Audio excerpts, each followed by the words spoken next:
Hello, inspired creators! This carrot blanket will take 2 to 3 hours of your time. I'm Stacy from trulymajestic.com. Let's get started. You'll need 5 kilos of wool, 3 of orange, and 2 of green for the carrot top. As with all my blankets, please lightly felt your wool roving before you start knitting the project. So we need to start by casting on 23 stitches using the single cast on. So that means make a knot, put your arm through, and then twirl loops and put them on your arm. It's best to knit up this carrot blanket actually one time and then unravel it and do it again, because you might want to make more stitches at the beginning or less. How large you knit the stitches or how small will really make a huge difference on the size of this blanket. So if you're a larger person, you might want to add more stitches here. If you're smaller, you might want to drop 1 or 2 or just simply make them a bit tighter. At this point, I'm going to transfer them to a bag because I have an awful lot of stitches, and this will help me keep them together and then keep knitting a whole lot more until I have 23 stitches. So I need to grab a plastic bag, fabric, rope, string, anything, and just simply transfer the stitches onto that, and then I will keep knitting my single cast on after that.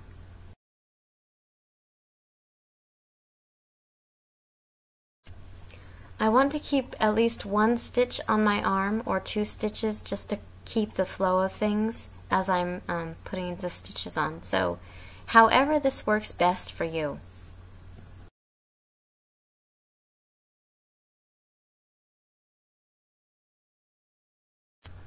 So now we've come to the end and we're going to start a new row. We're going to, actually this is the second part of the single cast on, and we simply just pull the yarn through each loop straight off and put it on our arm.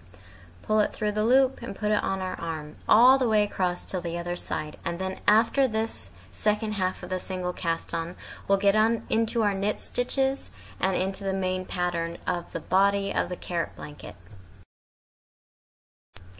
By the way, this is called knitting through the back loop, and it's abbreviated by KTBL. So if you just take the yarn and pull it straight through the loop and put it on your other arm, that's always a KTBL.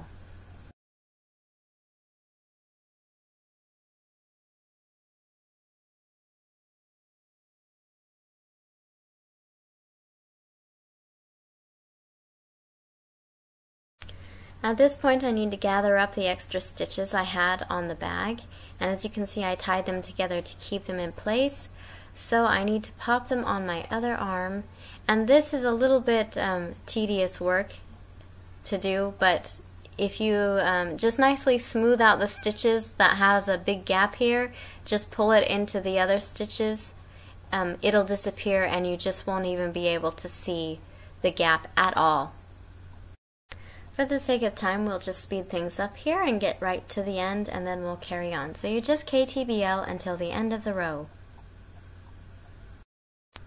When I did my single cast on, I actually casted on 1 extra stitch. So I'm going to just drop that stitch because it's an extra one and let it drop off my arm and unravel it. We'll weave in the tail at the end of the project. Now on to our next row. You always slip the first stitch in every row without knitting it. Just pop it onto your arm, don't do anything.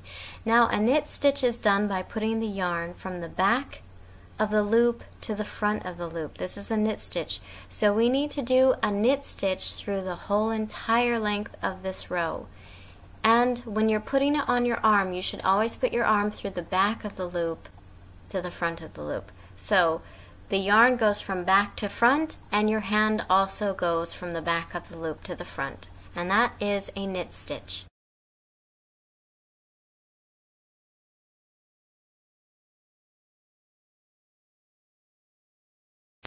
Again, I'll just speed things up, do the knit stitch the entire way across, use that bag to transfer your stitches onto, and I'll see you at the end of the row and we'll go from there.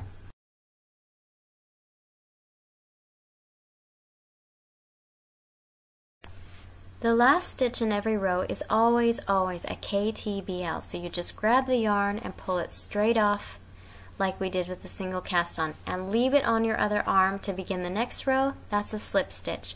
So we're going to knit all the way across and do the same thing. When we get to the end of the other side, we're going to KTBL the very last stitch and then slip the first stitch in the next row. So I've come to the end of my row here. I just need to knit one more stitch, and then I'm going to KTBL the last stitch and leave it on the same arm, and that is the slip stitch of the next row, the first stitch of the next row.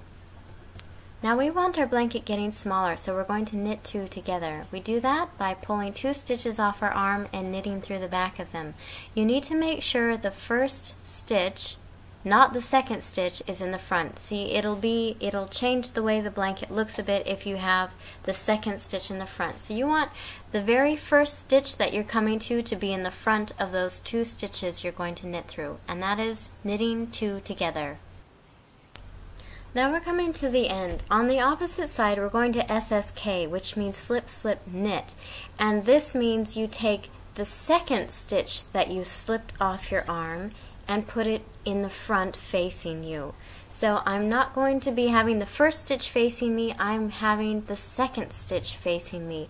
And this way your blanket will look exactly even on both sides. The last stitch, like always, is a KTBL, and we leave it on that arm for the slip stitch of the next row. Now you should have an idea of what to do, so I'm going to let you knit by yourself, and this is the pattern that you need to follow. For the next 5 rows, you need to knit everything. Make sure you slip the first stitch in every row and KTBL the last stitch. Then after those 5 rows you've knitted, you're going to make 1 decrease row, and that means you're going to knit 2 together at the beginning of the row like I showed you, and SSK at the end of the row, which is also knitting 2 together but just making sure the second stitch is facing you. So it's the same thing. So you knit 5 rows, do 1 decrease row, knit 4 rows, do 1 decrease row, knit 3 rows, do 1 decrease row. You get the picture until you have 15 stitches on your arm. I've just knitted 5 rows, and this is a bit like what your blanket should look like at this point. Now it's up to you to continue on your own, and I'll see you when you have 15 stitches left on your arm. I now have 15 stitches left on my arm. The bulk of the blanket has been knitted up, and now we're going to be knitting in the round, and that means joining the blanket into like a tube, and that's how the end of the blanket is done.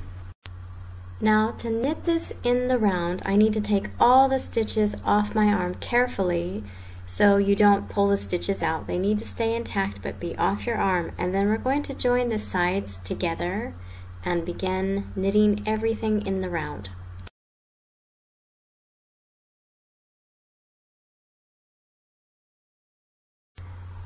I'm going to start from the last stitch I knitted that has the yarn hanging off of it and join it to the other side, the other end.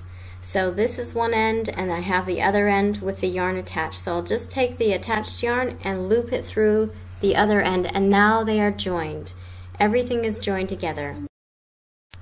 I'm knitting all the way around this loop till I get to where I started again, and I'll just mark this stitch by pulling some fabric through the first stitch that I stitched so I know when I've actually gone around the whole loop. For the full version of this video, please click on the link in the description.